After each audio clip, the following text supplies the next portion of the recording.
এই শুনা, কিবা কবা নেকি? ক'বলৈতো বহুত আছে, তথাপিও আজি নকওঁ দিয়া। কিয় নকওঁ বাৰু? সদায় কৈয়ে থাকোঁ, আজি মোৰ মনতাৰ পৰা অনুভৱ কৰাচোন, কি ক'ব বিচাৰিছে। আচ্ছা, কৰিছো দিয়া অনুবাদ, আৰু বুজিও পাইছো তোমাৰ অভিমানবোৰ কিয় ইমান বেছি হৈছে। যদি বুজি পাইছাই, তেনেহ'লে অভিমানবোৰ দূৰ নকৰি কিয় আঁতৰি আছা?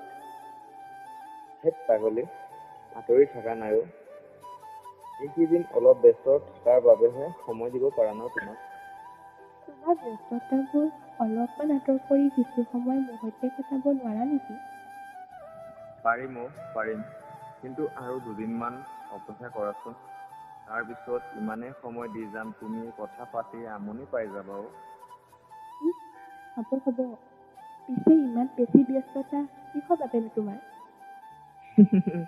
তোমাক আজীৱন সুখী ৰাখিবৰ বাবে, আমাৰ সৰু পৰিয়ালটোৰ দায়িত্ববোৰ ভালদৰে পালন কৰিবৰ বাবেও। এতিয়া বুজি পাইছানে? বুজি পাইছো। আজিৰ পৰা এইবোৰ ভাবি মন বেয়া কৰিবা নেকি? নকৰো দিয়া। এইবোৰ কথাকে আগতে বুজাই দিয়া হলেতো ইমান খং নকৰো নহয় তোমাক। মইতো ভাবাই নাছিলো তোমাৰ যে খংবোৰ আজিকালি ইমানেই বেছি হৈছে বুলি। তুমিওতো বেছি কৰিছা মোৰ খং। আচ্ছা, হয় নেকি? হ'ব, যাওঁ ব'লা। আকৌ তোমাৰ খং উঠিব সময় হ'ব নহ'লে। হ'ব ব'লা, এইবাৰ আৰু মোৰ খং উঠে।